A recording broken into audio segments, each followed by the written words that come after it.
Hey everyone, welcome to the Redmen TV podcast. Ste here in the host chair because, well, Paul is still swanning around Bangkok somewhere, doing whatever he's up to, getting up to whatever people get up to in Bangkok. We leave that one there. I'm joined by Tom and by Chris for this one. If you're watching live now on Twitter, please do come over and join the full show. We're going to be talking about, well, the Reds are back. We've already played the pre-season game and a couple of takeaways from that. What it all means. We're going to have a conversation about Harvey Elliott, who made the news thanks to an interview with Paul. We're going to be talking also about the new ticketing setup and the controversies and the pros and cons around that as well. So yeah, do come over and join us on YouTube right now. Gents, how are we? Not good. Bad. I'm enjoying being in the hot seat again. It's been a while since I've been. It is a very hot seat with these lights and everything nowadays, isn't it? It's good to have the other side every now and then because you're always moaning about the heat, and I'm in there. I'm like with a fan. I'm like, no, there's no heat in here, and I'm dripping. It's nice to have you back on. It's been far too long. We need to get you on more often, Tom, and let Joe do more hosting. One day my aim is to get Joe in that chair as well. Wow. I don't think he is quite comfortable. I reckon he'll be good on it. I agree, but I don't think he wants to. You'd have to pick the show right for him. What show would it be? We'd have to bring back the production podcast from years ago. Yeah, I like that one. It was a good show. That was a good show. Right, before all that, though, we do have a kick-off question. It comes from Turtleman the Red from our Club Legend Discord chat.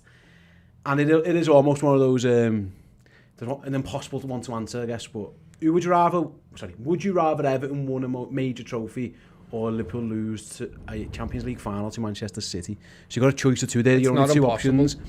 Everton win a major trophy or you lose a Champions League final. I agree. I think it's an easy answer as well, but go on, Tom. I don't want to lose anything ever to Man City, especially not a final. That's what scared me the most about the Champions League last season, was Man City possibly getting to the final and us having to play in that, because I think we lose. I genuinely do, and just because Pep Guardiola, I don't know, I'm just terrified of it, but Everton winning a League Cup, that's a major trophy. They can do that all day, every day, and it's going to change fuck all. Yeah, I mean, I don't know whether we lose against Man City. I was scared of it, certainly. I wouldn't want it to. Had it played out, you know you're going to lose against Real Madrid or you've got a chance of winning against City, I might have taken that, got a chance against City. And the thing is, we battered them at the FA Cup semi-final as well, so I was confident that if we drew them, it's just that it was losing to them and them getting their first European Cup against us would have been what the heartbreak type of thing. So I'm with Tom on this one. Like, I'd let Everton win a major trophy. If I could pick it, it'd be the League Cup. Second would be the FA Cup. They couldn't win the European Cup because they're not in it. And they're not going to win the Premier League. So let's be honest, the only chance they've got is a League Cup, probably. And what does that do for you? If you're not going to spare on and try and win other trophies, what is it going to do for you? Nothing. It makes you content with being... Well, they're already content with being mid-table because they've just come off a relegation fight. Well, so they now think that's better than winning the league. Yeah. Remember? So now, I mean, they're fine. That might be the major trophy they won. Yeah. Staying in the league. They've already done it. Yeah, I'm with you. There's no way I could watch Liverpool lose a Champions League. Well, I could because I've literally just done it. Yeah. But again, especially Manchester City. Hey, Madrid there twice. City would be just... Well, I've just been going through and updating because we use templates in our job for production, and everything was set up for Real Madrid and the loss. And I've just changed everything over. Oh. So every time I've been going on a thumbnail or anything, it's like, oh yeah, we lost that 1-0 and it hurt really badly. Painful, man. I mean, I've seen Liverpool lose in FA Cup finals, League Cup finals. I've seen them lose the league on the last day of the season. I've seen them lose to Real Madrid twice, in the Champions League. I've seen us lose the Europa League final with my own two eyes. AC Milan, 07. But I mean, I've just listed the places I was there. Yeah, you need to stop going to finals. We never win when you go. Well, the thing is, I've seen us win FA Cups, I've seen us win League Cups, I've seen us win Super Cups and stuff, so I have broken that curse, but still, like, I am now thinking I just don't go to European Cup finals, but then it's the hope that keeps you going. Well, it's that belief. Yeah, exactly. You got to eventually break it. Yeah. So I'm going to keep going to them as long as I can get a ticket for it. But I'm not very good at dealing with the heartache. Yeah. No. Like, I know that for a fact. Let Everton win the League Cup. Yeah, that's fine. That'll do. That's our answer. Yeah. Have you got any thoughts on that? Do let us know in the live chat as well, guys or girls listening. Let's go on topic one then. The Reds are back, Chris. Me, you and Chloe did the watch along yesterday. We don't have to dive too much into everything about it. If you want to go and check out the final whistle show after the game where we had a good conversation about everything, but I don't know, mate, are you excited that it's all back, or are you a bit like, oh my god, I can't believe we're back already? Because sitting down to that watch along yesterday was the first time it hit me like, we haven't had a break, we haven't been anywhere. I feel like it's just rolled, and that Champions League final seems like yesterday to me. I don't know, it just feels like I can't believe Liverpool are back playing footy games already. How did that happen?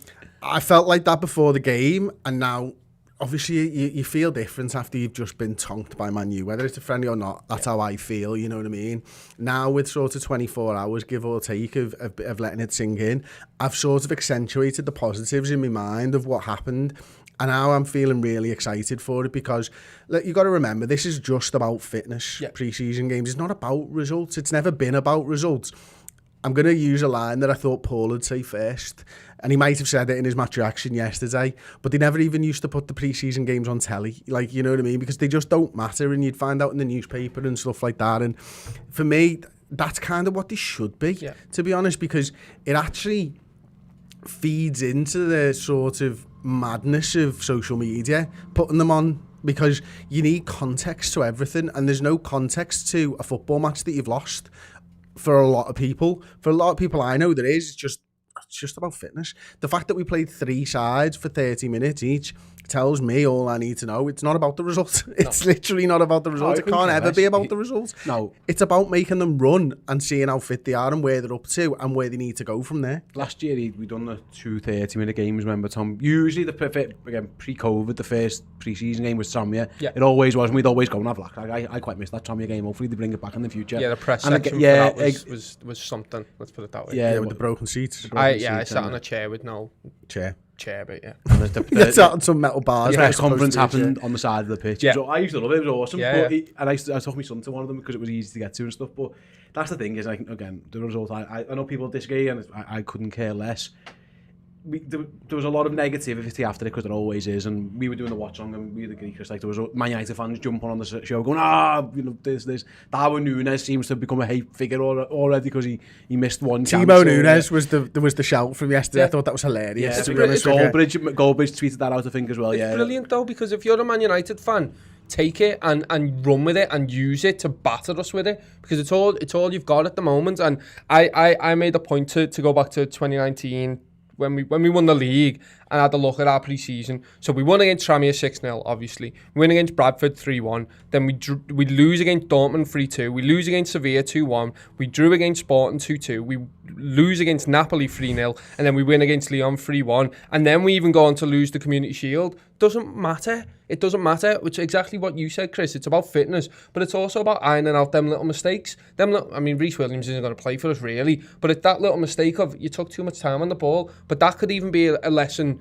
for Ibu Konate, going, look, that's all it takes. That you don't need to experience it. You just need to watch your fellow players and go, that you fucked up there. Don't do that.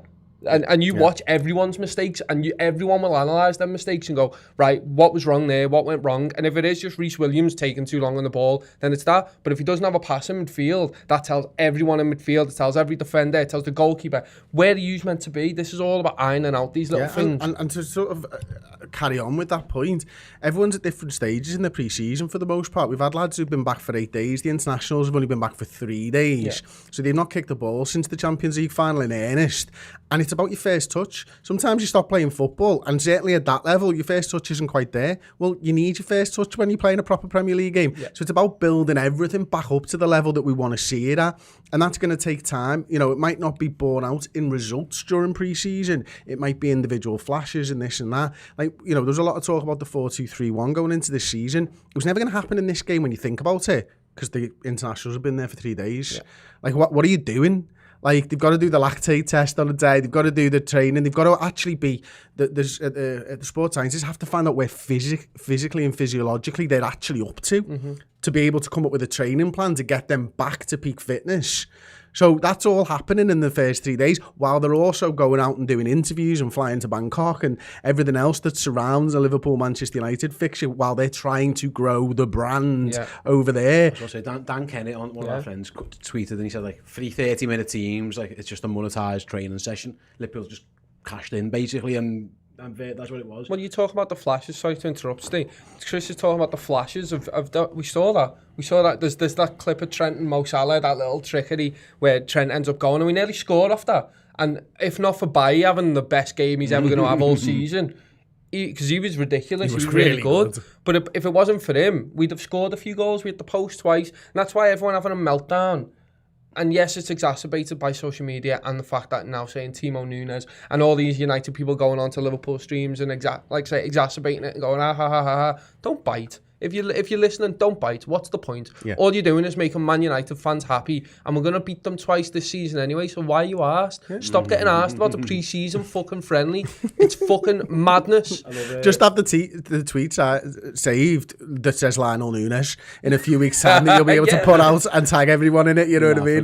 That's all you need to do. And the Nunes thing's really funny, isn't it, Steve? Because, it's his first game. We're all dead excited to see him. I said to you during the watch-along stay, I just wanted to see him at the target once. Yeah. I got that. I wish the game would have ended, to be honest with you. But the one where he misses from just in front of the goal, whereby he comes in and he kind of pulls out, that's not happening in a league game. That's not happening. He's there. He's had problems with his blisters. He's literally met the lads 3 days ago. Yeah. They've never played with him. But the encouraging signs are still there. The ball's over the top. The fact that he kept running, he kept going in behind. You saw Salah play a slightly deeper role. Normally Salah's the tip of the spear. Nunes was the tip of the spear. If there's one thing tactically from just 30 minutes that I've seen, it was that Salah wasn't as high up the pitch. Does that mean that he gets a little bit more space? Is he going to drop in between the defenders in the midfield? They pick the ball up there, look for Nunes, rather than always be 2 yards away from the left back? Are we going to see an evolution along that? That's the stuff that I'm looking for individuals across the pitch. Diaz linked up with Carvalho really well in that first 30-minute team. Brilliant. I didn't know Carvalho was going to play an 8. I didn't know Tyler Morton was going to play an 8. They're the things that you focus on during pre-season games. You've just got to. Yeah. On the positive, I'll stick with you, Chris. Carvalho is one that I think for a few people come away with, like, oh yeah, that was a good first half. And well, say for 30 minutes where he looked sharp. We have, again, Diaz. Look, we were talking on the show, Milner and Ox of that second team looked really good. The third team, Trent, I thought, really played well, and a few others as well. What were the main positives you took from that game yesterday? Because obviously, the result is the result. It is what it's crap, but were there any positives you took? Yeah, there's loads of positives. Mabaya, whatever, however you pronounce it, I thought he was really, really good. He had that one fuck up, obviously, so what? This is where you get rid of them. Tom's absolutely right. If you're going to fuck up in pre-season friendlies. Now, we're not likely to see him, but I'm excited to see him in the future. Yeah. Again, you think of the progression of right backs at Liverpool, or the procession of right backs at Liverpool, add another to the list for me. I thought Chambers did pretty well at left back. Defensively, I thought he was fine. Nearly scored as well. Getting forward, supporting. I really like that Bazchik, or however you say him, who played in the 6. Yes, it's Stefan. I should just go with Stefan B. In the 6, I thought he was really good. Kept things simple, nice and easy. Was able to disrupt Manchester United midfield. Clark, I thought, played all right in the 9 in that second team as well. He was all over the place trying to get himself involved. I thought Hill in the third team, playing that left wing position, played really well. So it's the young lads, it's Elliott being on that right hand side, skip past Luke Shaw a couple of times. There's positives to be drawn from this, and it's not positives for positive's sake. It's that these are the things that you want to see in pre-season. I always take it back to, I went to a Burnley game years ago when Fabinho just started for us. And I've said this story a couple of times. I think it adds context to pre-season. I came out of that, turned around to Paul, I'm like, doing a stat show on Fabinho in his position because we're changing the way we play. He dropped in between the two centre-halves. The two centre-halves fanned out like loads of teams that you see. And as we walked down, it was one of them where the press conferences on the side of the pitch, and Jürgen goes, I didn't like the way Fabinho was playing that DM. That's not how we play it. I don't want him dropping in between the centre halves. I was like, scrap the stat show. And this is things, as an example of Jürgen's first pre-season game, or it might not even have been the first, but it might have been Fabinho's, where he's gone, that was all wrong. This is where you've got 6 weeks or 4 weeks or 3 weeks to iron out these problems. Yeah, absolutely. So I want to go back to Carvalho, because it was interesting I started in midfield. We're going to touch on Harvey Elliott later, and where he plays on the right-hand side, and we can learn anything. But we haven't really known what we were getting in Fabio Carvalho. Attacker, winger, midfielder, 10. What is he? He's essentially plays the left-hand side of a midfield 3, like Liverpool always do. Yesterday. That that's what I'm saying, in that pre-season game. Do you think that's where we are going to get that way we're going to see him in going forward? Because I thought you could see why he's there, because again he has got he's both footed. He got about the link up with Diaz, who's probably going to be our left winger, was really, really good. I sometimes think Jürgen knows his teams to an extent, and it is to find them balance and making sure you've got 9 midfielders who are all spread out across the 3 teams. But I don't know. I thought there was something in the fact that he plays Diaz with Carvalho in that first team, and he uses Hill, because if he was going with his best 11. Diaz would have played last, he'd have been in that, and Hill would have been in that first team, for example. I don't know, maybe I'm reading too much into it. I thought the fact that he used Carvalho there next to Luis Diaz, maybe that's where Jurgen's thinking he could be playing in the future. Very possibly. I just on Carvalho himself, I really enjoyed how he played. I thought he really got stuck in. There was a moment in on the left of our box, he got back, and he was really instrumental in us building up that left-hand side. He just won the ball back really tenaciously and kept attacking at it, and then broke out, and we got up the pitch, and then I think he even joined up with the play. It's a strange one, because I had a look for the Elliott chat later. I had a look where LFC have put them on their list. So Carvalho is very much a forward on them lists, and Elliott's a midfielder on them lists. Now, you can't really look too much into that, because they can change that whenever they want. It's down to Klopp, not the people who make the websites. But ultimately, I'm thinking back to Gino Wijnaldum in that role. If he wants to play that 8, maybe he wants that attacker to run in. It's a strange one, because I feel like we have a few players who can do that role now. We got Oxlade-Chamberlain, obviously. Elliott can do that role. Henderson's fantastic at it when we allow him license to play that 8 on the right-hand side. And then you've got Jones as well, who can play there, and he can kind of change into wingers as well. I'm really interested to see, because I don't know. I really don't know enough about Carvalho at the moment. And from one 30-minute game in a pre-season, I've got no idea. But all I know is he's exciting. He's a very exciting kid to watch. And I can't wait for him to develop his game over the next few games in terms of Liverpool, and just see where Klopp might play him next time. Because, again, this one is fitness. Maybe we'll see against Palace some tactical stuff. Yeah, so James Pearce mentioned that there's a chance that more players play 45 against Palace. So that's the way it builds up, isn't it? Did you take anything from the fact that he played Diaz with him, or am I just reading too much into it? No, I took more from the fact that he played Elliott in the same side as him, to be honest with you. Yeah. Because the two of them played in the Fulham youth team together. Now, I don't draw any conclusions of playing Elliott on that right-hand side, because I don't think he's going to be a right winger for us. And if you go with that mindset of one thing, can you draw a concrete conclusion from a 30-minute pre-season outing? No. I felt, to answer your question, I felt the Diaz thing was just about getting a bit more experience in that side, because it would have been far too youthful, and it probably was already if you were thinking about a result. But certainly Mbaye, Phillips, Gomez, Chambers, Morton, Elliott, Carvalho, without Diaz, Firmino, Hendo, and Gomez potentially, that's a really, really youthful side. So, but I did like the link-up play, and I probably do see him now more as a midfielder just off that, because of course that's where he played. But whether that's, I see him as third choice left winger, and maybe third choice left midfielder right now. Yeah, he's a young kid. He's got plenty of development to do. So you've got to get the minutes somewhere, and it's not always in the same position, is it? Curtis Jones was playing left wing a few days when he first dropped Elliott came in right wing against Aston Villa when we were going to win a Club World Cup and stuff, and then he plays the 8. And this is all about where they're going to be, isn't it? You know, long term, it's about getting minutes and finding what suits them and what suits the team around them as well. Yeah, absolutely. Yeah, we've got a super chat here of 20 Norwegian krones from Rabadam, who says, "Relegation incoming, there are tears streaming down my face." Yeah, I'm with you, mate. I'm absolutely with you. We mentioned Harvey Elliott earlier on. We're going to speak about him very, very shortly before we do got a quick break. As some long-time Redmen Plus subscribers, if some of you are, will know, last summer we released our Hendo 10 Years of Red documentary. Was it last summer? I'm getting very confused with dates. I think and it stuff now. Year before, was it? A bit longer, yeah. Yeah, it was.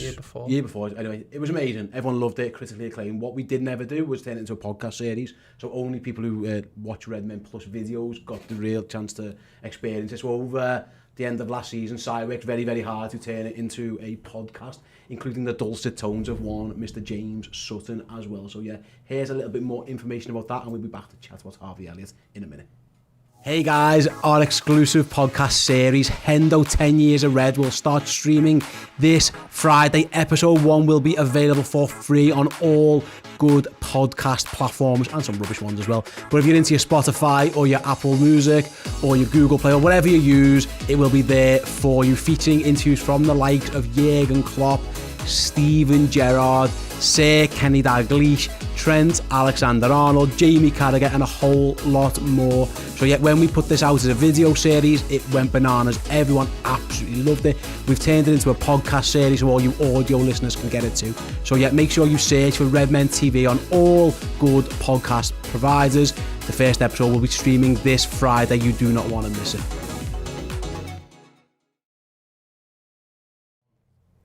Yeah, so there you have it, Hendo, 10 years read, the first episode of the podcast series, out for free on this Friday. Just search Redmen TV on all your podcast apps, whatever you're using, and you'll be able to listen to that one. Episodes 2 and 3 will be out on Redmen Plus the following 2 Fridays. Got some bonus content as well, including all the full interviews that will be coming out. So yeah, do check it out. It really is awesome. Si's put some good work, turn it into a very good audio podcast for all you guys to listen to. So hopefully you enjoy it. Like I say, it's free. Give it a go. See what you think. Redmen TV. If you're listening to this as a podcast now, it'll be in this very feed that you're listening on as well. So I hope you do enjoy that one. I want to talk about Harvey Elliott, and sometimes we do stuff that makes news, like the Echo write articles of it and all the blogs. I think the Soundfield done one, Empire the Cop have done one, and it was Harvey Elliott's comment, Chris, about his targets for the season. Paul, they said, do you reckon you can score 10 goals? And Harvey disagreed. He wants more. So let's have a little listen to what Harvey Elliott said to Paul, and then we'll come back and discuss his comments. Set yourself a target for this season? 10 league goals. Yeah, I'd say hopefully 15 or 20, but that's just me being maybe a bit too confident. But yeah, I mean, you got to aim high. But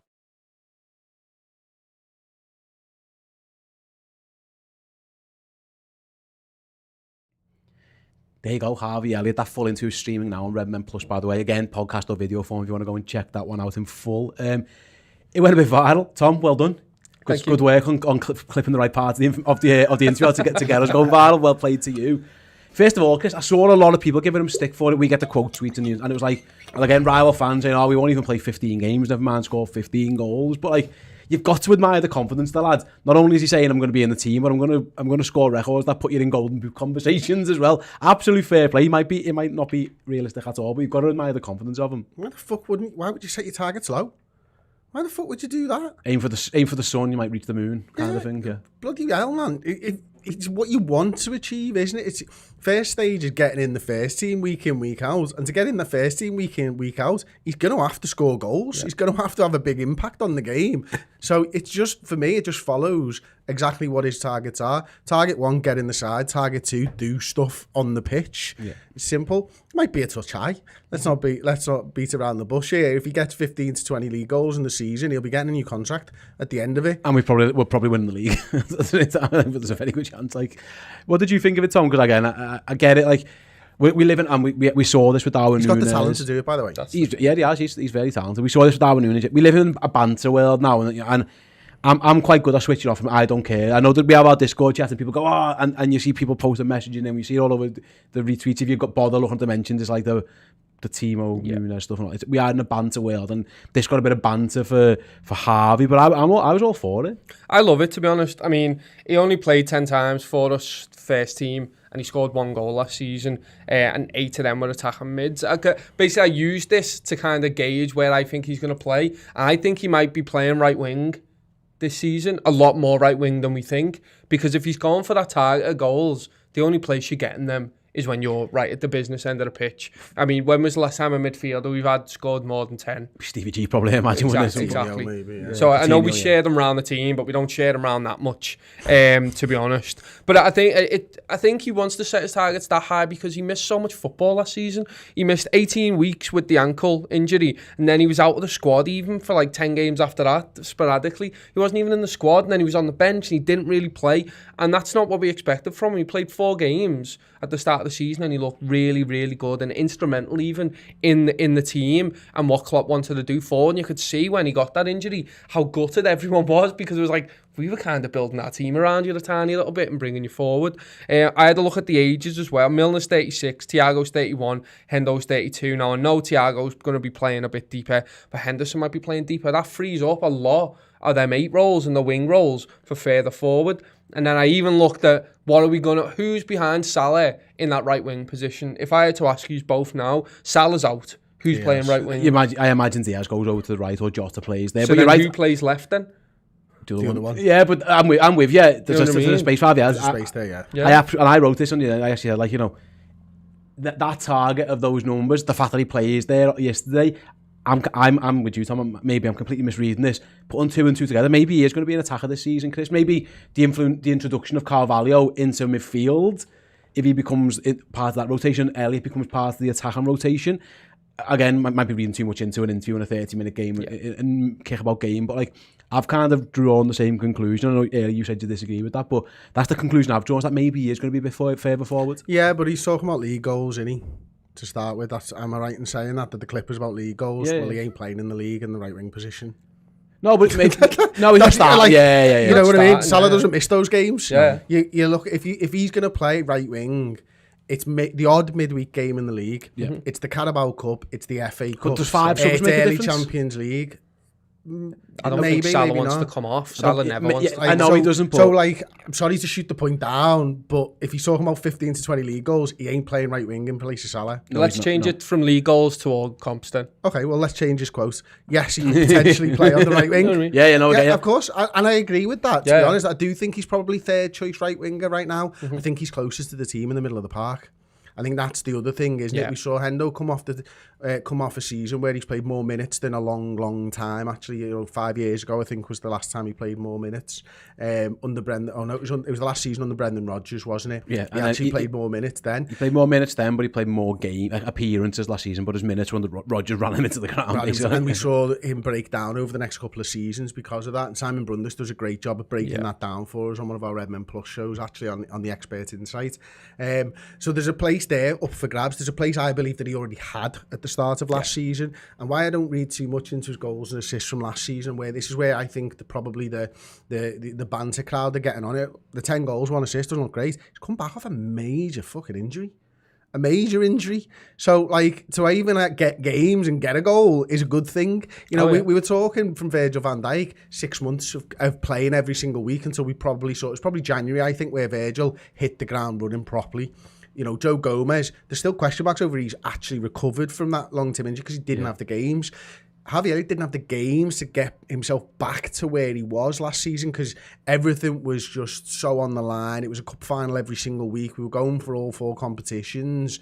So Harvey Elliott lost his minutes there because he wasn't at the level that he needed to be at. So this season, with a fresh pre-season, hopefully an unhindered pre-season, we're going to see the best of Harvey Elliott. And I think probably, as I said at the start of this point, he's closer to midfield starting than he is right wing. Yeah, well, that's born out of all the stats he's done anyway. He plays attack and mid every time for us, really. Yeah, he does. Apart from the times when he maybe plays right wing to fill in. So I think you're spot on. I'd love it for him to get all them goals, but I think he needs to play right wing, and I think you're spot on. Salah is not giving up that position at all. It is interesting though, because I remember when he first came in, he really plays that position a lot like Salah. I remember you doing a stat show, or I think it was even the academy lads did a stat show on him as well. I think there was a couple of stat shows on him, and it was like, look at how he actually plays, look at what he does, and then look at what Salah does.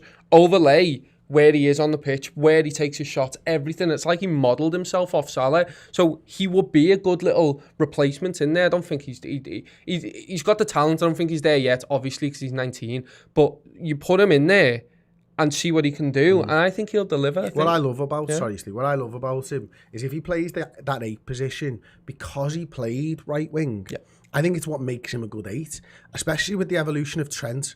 We've seen Trent more in the half space, more in that central midfield role from right back. You think of Harvey Elliott moving over, Salah moving in, Trent moving in, and they can just rotate the 3 of them. It's what made them so good at the start of the season. You go back to the Leeds injury. He's on the right wing when he gets chopped down. That's where he ends up, because you're right. He's comfortable drifting over there. Sometimes I actually think Henderson does a relatively good job of drifting over there. But it's not the same. No, it's What we want is someone to cut in and make things. Like, I don't think Naby is comfortable when he plays just getting like on the touchline. I don't think he suits being there. He's a last man into the box on the penalty spot, missed the shot. Kind of a midfielder. We need him to be exactly that until hit the shot in the goal. He gave us a Naby special yesterday, didn't he? 4 fouls to Naby. What was that? He can do that on a few goals as well. But yeah, I'm with you. He's the only one, I think, to an extent, Oxlade-Chamberlain, because he's been out there a lot, but Elliott's the one, I think, when he goes over that left-hand side, he isn't just trying to get to a bar and get across, and he's willing to work it round. I'm with you. Well, Oxlade-Chamberlain will be fuming about that, because that should be Oxlade-Chamberlain's position. He should be that 8, getting to the byline, crossing the ball in for Nunes, the header. That's what he should be. He should be the one arriving late, doing exactly what Keita does, and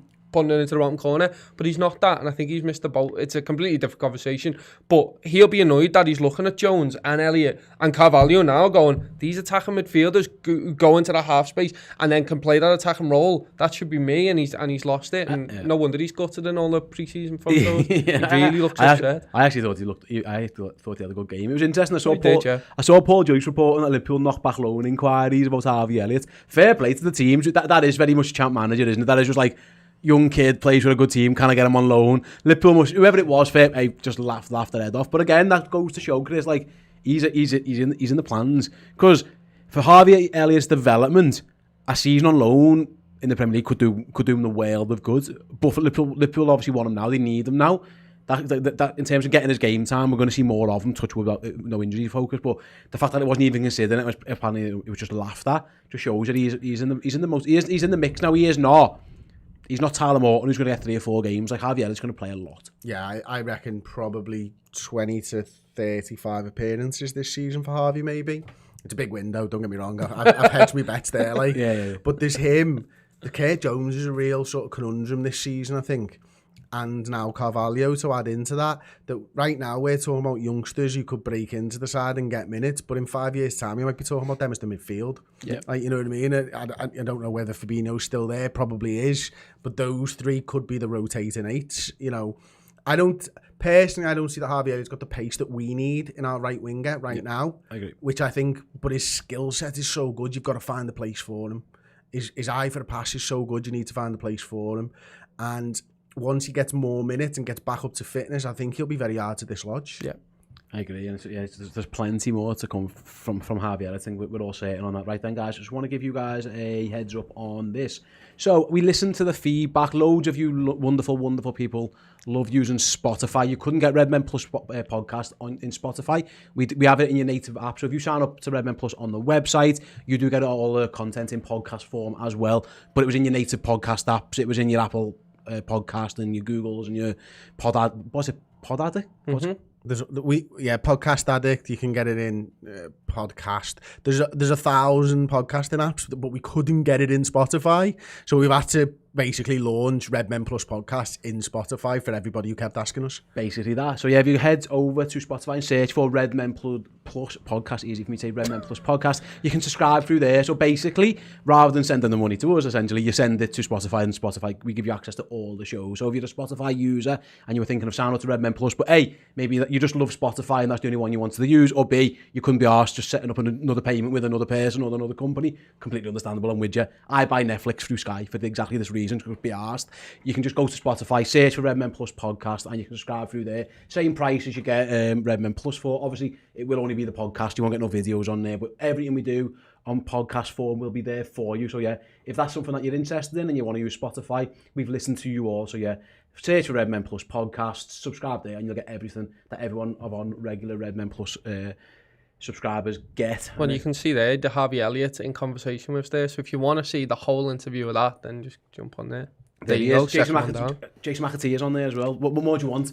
You've got so the summer transfer podcast show rather. We've got the LFC draft, Rafa Honigstein, all of it. It's all in there. It's available now. So if you sign up, you can go back and listen to like the last week or so's content's there for you, and then every show going forward will be there for you. And the Hendo documentary as well, of course, and the show that we're about to do after this show. Yeah, podcast extra. It's all there for you. Get involved. Right then, Chris, when we did the original agenda, this was meant to be our section where we were talking about a rival team, because we promised last week we were going to talk about Chelsea. We did Man United last week. To be honest, we did Chelsea on the summer transfer show, me, Chloe and Dan. So again, head on over to Redmen Plus if you want to hear a bit of Chelsea talk. We've replaced that with the new ticketing setup because Liverpool announced it yesterday. They are changing how we go about buying our tickets. If you're a member, passing your tickets on to people. Essentially, last season, if you got a ticket on your phone, you could send it to anyone. As long as they had the email address, you could pass it on as many times as you wanted. You got in the member cell, you got a ticket, and anyone could have it. Liverpool are changing the rules around this season upon that. It's quite a big drastic change, and it's caused a lot of fuss as well, hasn't it? Yeah, it really is. I think for me, last season was as good as Liverpool have ever got it in terms of being able to pass your ticket on to mate. And I think the knock-on effect of that was that more young kids got to go to the game. You know, it's easier for people to get I took, Robin for her first Liverpool game, for example. Paul took Penny and Jack to their first Liverpool games, because last season, because you could just email it to somebody and you didn't have to be on the friends and family list, you could get last minute tickets quite well. And I think what Liverpool have done is, I'll be honest with you, I think they've punished us for the use of the data. To be quite honest with you, I think they've said you can do it this way, and we've all done it proper the way that they've done, and they've used that data against us a little touch, to be honest, because they've gone 53% of people are changing their tickets and blah blah blah blah blah. It's the way it's always been done, and it was always sort of born out of the fact that no one would give up season tickets and no one would give up credits. And they had the amnesty. I don't know whether the amnesty worked or it didn't work. I know I don't want to say too much on that type of thing, but right now it feels like we are being punished for using the system that they gave us to its full effect. And I understand the reasons that they want to sort of do this is to stop touts. But I don't think they potentially realise that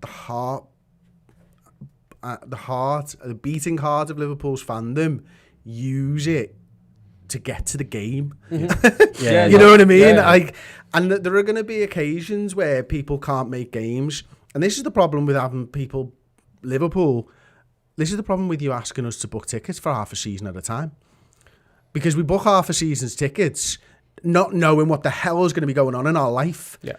Now, if you were to say just a month at a time, it's a bit more of a pain in the arse, but I'd be able to tell you exactly what games I can get to. You're asking me to book tickets for Christmas. I don't know what's going on. TV fixtures change. Move the fixtures. Yeah. Just to go back to, for those who aren't aware of it, essentially, and I'll bring the documents up here right now. When you buy tickets in a membership sale, if you go the game and attend, you get the credit. So you get the credit of your game. Now you use credits when Liverpool do sales. For those who don't know, maybe they release them based on how many games you've been to previously. So they might say you can only buy a ticket for this game if you've been to 10 other games or 20 games or whatever it is. That's what credits count as. So if you buy a ticket in a member sale now, but you transfer it to your friend or family, you lose that credit, and the person who goes gets that credit. There's pros and cons to that, and we'll discuss that in a minute. If you sell it back to the club, which is what they basically encouraging you to do, if you can't go to the game, go back to the ticket exchange and sell it to somebody else, you will lose that credit, and the person who buys it, I think, will be able to get it. If you purchase a ticket and you can't go, so your seat's empty, and this is the one, nobody gets that credit. It just doesn't exist anymore. That credit is just gone into the ether.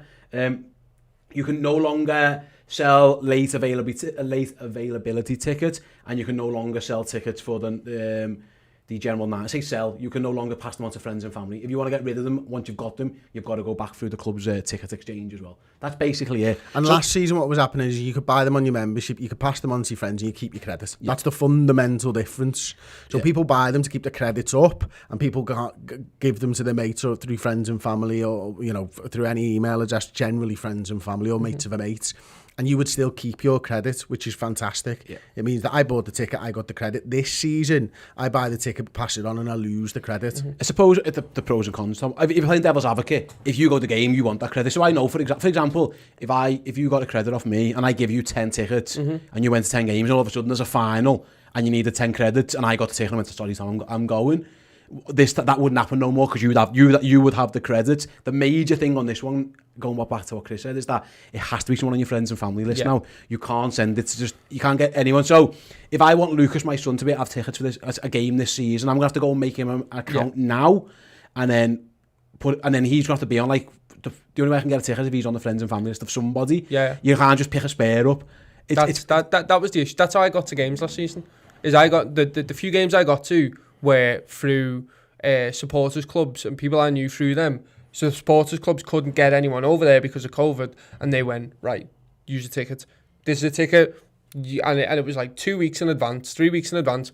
Use that and do it. And then I got someone else a ticket for the game. Same exact process, different game, except there was free tickets. I couldn't go. They couldn't get anyone from the supporters club to go. So I then went to another group of my mates and went, do you need these tickets? Do you want them? Done. Sold. They were happy because they got the money for the tickets. They were happy because they got to go to a game finally. It was the first game they'd ever been to for years. And I was happy because I was able to help two parties out. And then when I got to go to a game, it was the exact same thing. They were happy they could get a ticket off their hands.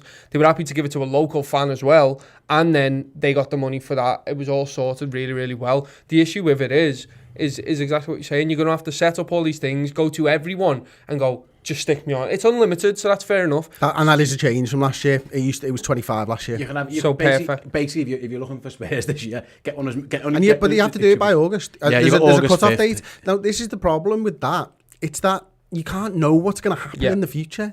Like, you can't... Right now, I've got a load of people on mine, and I have done from last year. I think I might have nearly filled it last year, to be honest with you, just to make sure. This year I'm going to have to go round friends of friends. You know, maybe even go back to people who I've sorted tickets out or they've sorted tickets out for me for. And it really does make it quite difficult because last season it was perfect. Like they knew that this is the fundamental difference. They knew who was in the ground last season. This season they won't.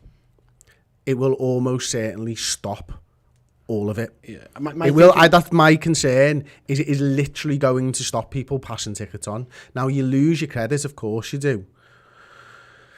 If you don't go, but touts are just going to have a second phone, mate. This is my point. I get the point. What they've said, and for Liverpool's reasoning for this, by the way, on average, 53% of member ticket sales last year were transferred. So more than half of the tickets a member bought, the member didn't go to the game. Liverpool see that as a problem, obviously, and again, that's where touting can definitely become a thing.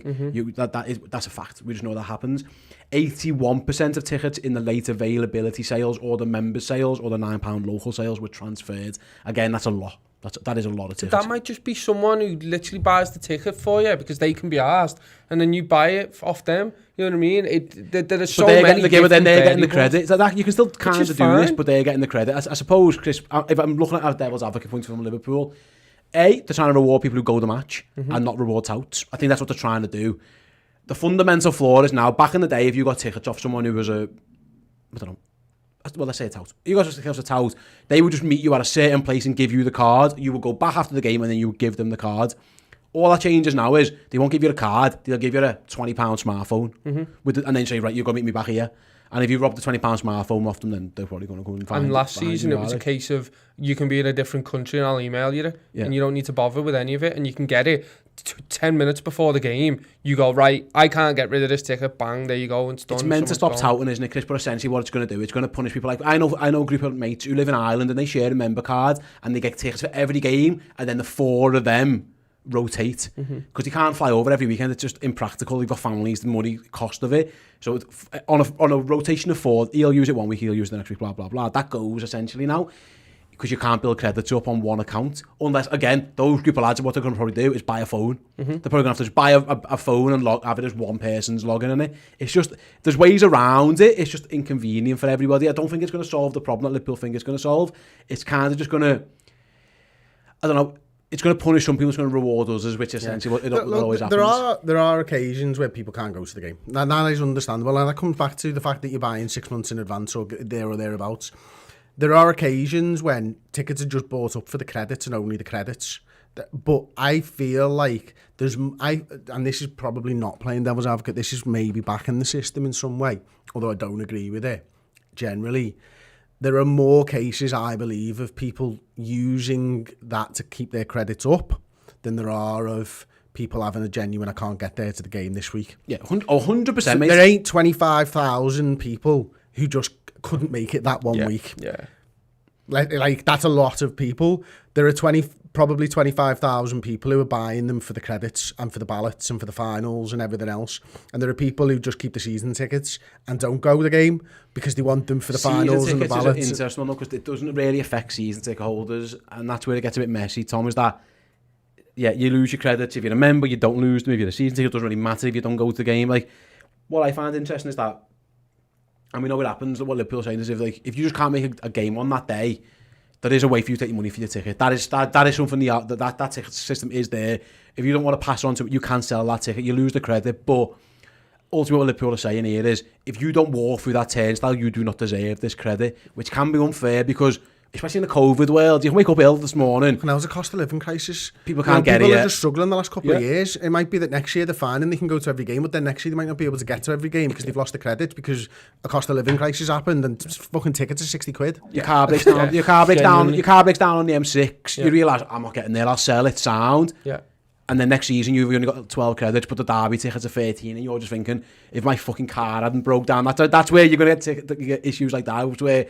That's where it's going to really hurt people. There's never a perfect solution to tickets. I think we should all agree with that. Yeah. There's never, You're never going to please everyone. That's the unless Anfield has 200,000 seats, and even then, there's more people who want tickets than that because we know that the amount of members is ridiculous.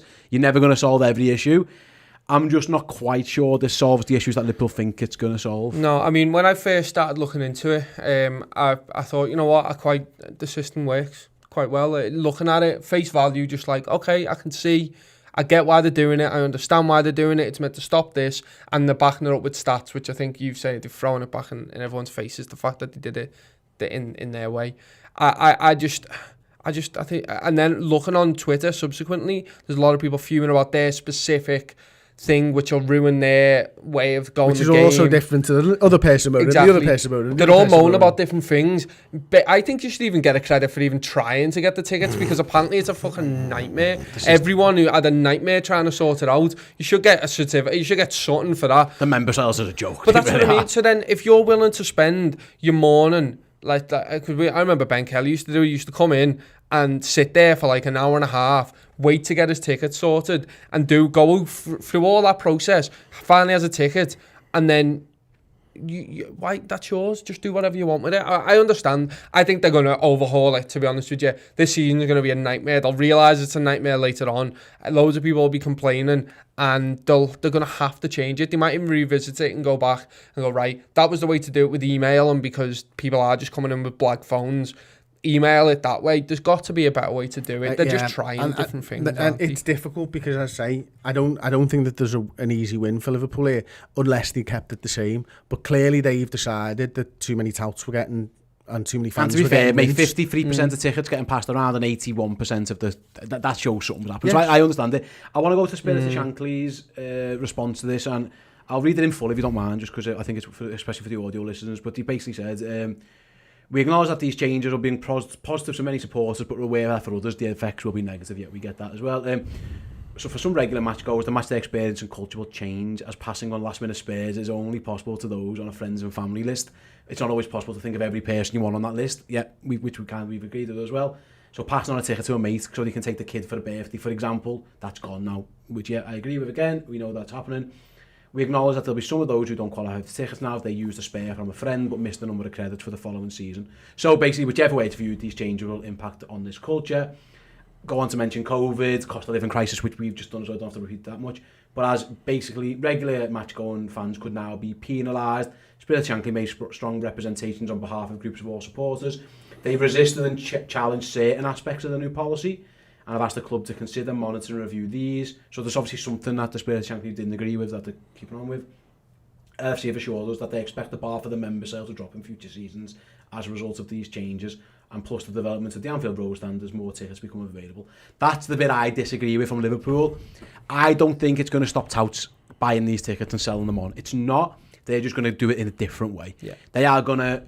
They're not going to have every single person on a friends and family list. That's impossible. But what they are going to do is have a phone with a ticket on. You meet them outside the ground and go, there's that phone, come back. They might even say to you, give me 50 quid as a deposit. Come back to me and give me my phone back. Yeah. It's not going to stop that. No. Touts always find a way. That's their money, by the way. That's literally their business. So they have free time to sit there and have to figure it out. Otherwise, they lose a revenue stream. Yeah. Why? So of course they're going to figure it out. They're not stupid people. They figure out ways to do it, and they figure out a good money making thing. They've got a big system set up. This system is not going to go away. All them people that they've contacted is not going to go away. There will be smart ways of going about it. They changed it 5 times. Liverpool have changed the ticketing from paper tickets, the member cards, the fan cards, the NFT. What was it? NFT? No. NFC. NFC. Yeah, NFT is a different thing. NFC to this model are different, and again, still NFCs. It's never stopped the touts because they always found that Liverpool have never been able to resolve this issue. I understand their resolve to do it because, to an extent, I get it because they're losing out potentially on revenue. They say they don't know who's in that stadium. I can argue against that. if I'm honest. I think if you make a system where you can send your ticket to wherever you want, but that person, it goes to their email address. If they then have to go and create an account or something, let them. That's fine. Liverpool can still know their name, their date of birth, where they live. You can get all that. That's not changing here. That's what I would have done. I'd have said, you send it to whoever you want, but we need to know everything about them. They have to have a profile on the website. Problem solved. You know who's in the ground. Yeah, I mean, I don't know. I don't know if it does solve it, to be honest, mate, just because I don't know the full intricacies of it. Like, I mean, obviously them knowing who's in the ground is the best thing, but... Does it matter? Why does that matter to them? Why do you think? Just safety, isn't it? I don't know. I think it... If it's all done legitimately, no one's paying over the odds. Yeah, I get that. Yeah. But then again, the only thing I can think of on that one that Tom said is that there's a list of names of people who like on police lists, for example, or football banning orders, who they know aren't allowed in those stadiums. That's where it does help them, because if I've got I'll be honest, if I've got a banning order, last season I could just walk into the ground. Me mate could send me a ticket and I could just wander in. No one would have knew a thing. I could have had a black email address set up in someone else's name and just walked in. Yeah. So from that point of view, that makes sense. I do understand that.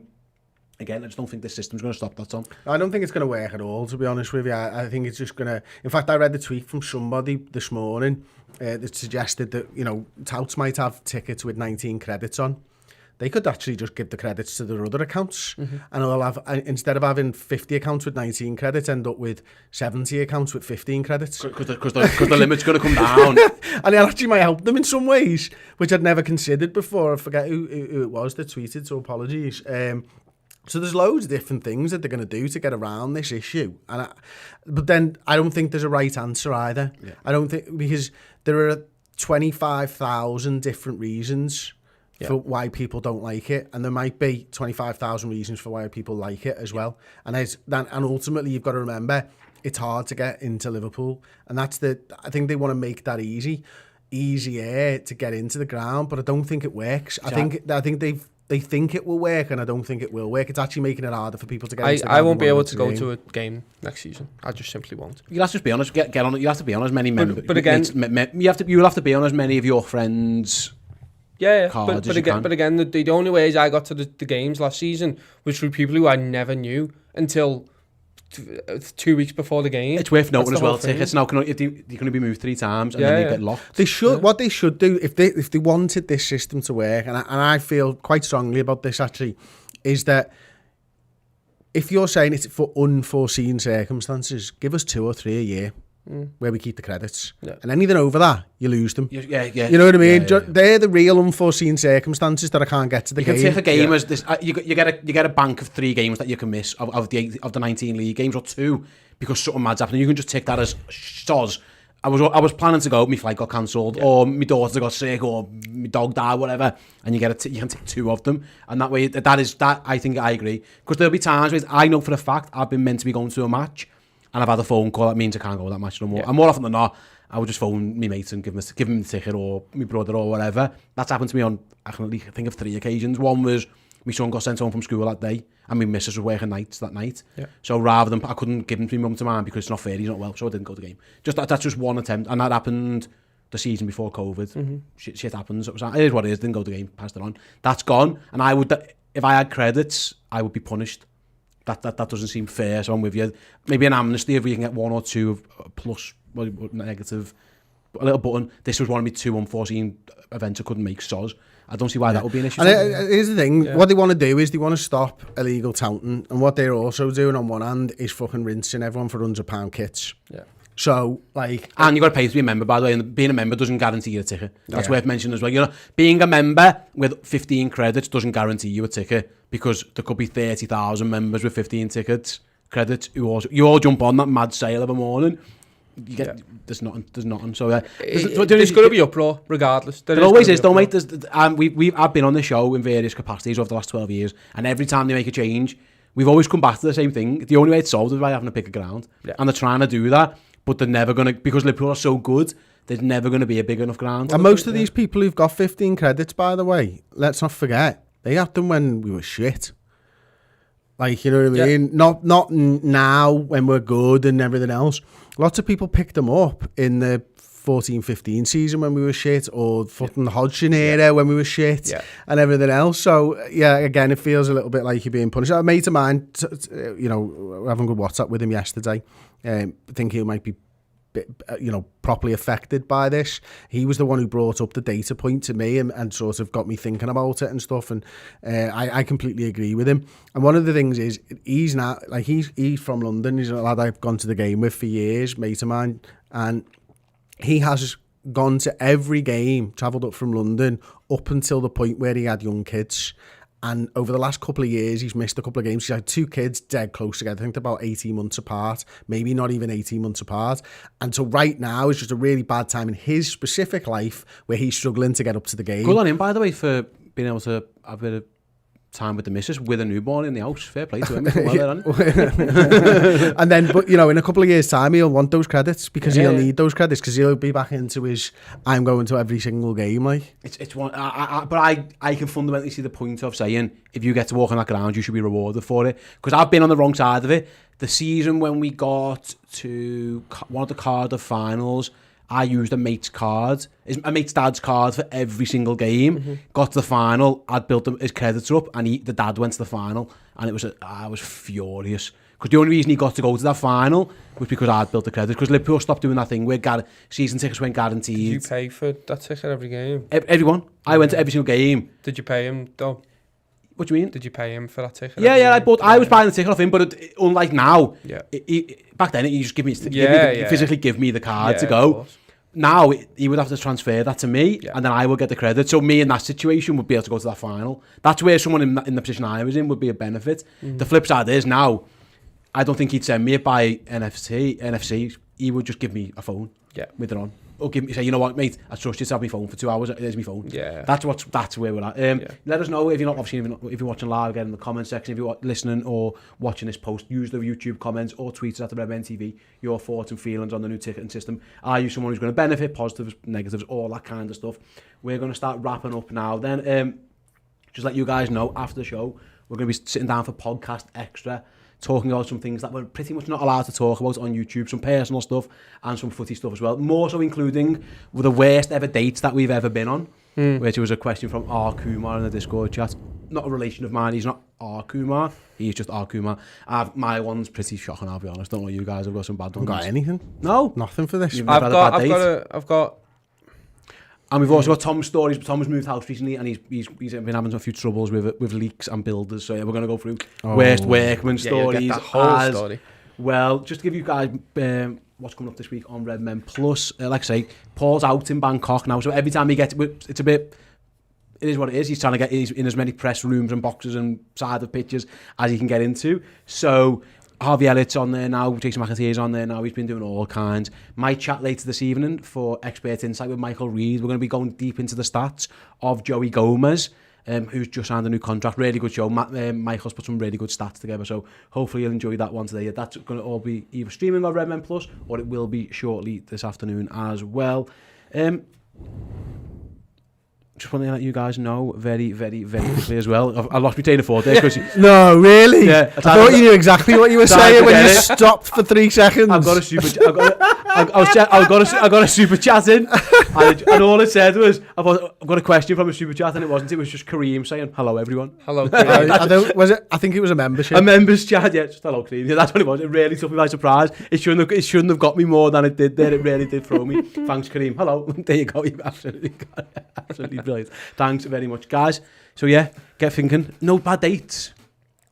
There's one. Yeah, we'll talk about it. Yeah, there we go. Podcast extra later. Me, Tom, and Chris Milner. Thank you all you guys for listening to the Redmen podcast. Like I say, do go and check out Redmen Plus. It is available, like we just said. You can sign up via Spotify now if that's your go-to thing as well. Hopefully you enjoyed that one. Come back for podcast extra very, very shortly. We'll be back next week with the full Redmen podcast. I don't think there's any porn on that one either. He's basically flying. There's no porn on it? No porn. There might be. There's no Paul. He flies back from Bangkok and then he goes straight onto a family holiday. Fair play to him. He's got it made, hasn't he? Yeah. The joys of being the boss, eh? You on one of them? Why aren't you going all around the world at the moment? I'm going in 3 or 4 weeks. Oh, there we go. Absolutely lovely. Yeah, thanks for listening. Thanks for joining us for the show. We'll be back next week with the Redmen podcast. See you later. Thank you so much for joining us on this video. Do drop a like and share it on social media if you enjoyed. And if you want more from us, please do consider joining Redmen Plus, our Liverpool streaming service. Get access to documentaries about Liverpool legends, past and present, interviews with Liverpool legends, past and present, and more Redmen shows each and every week in video and in podcast. It's redmenplus.com.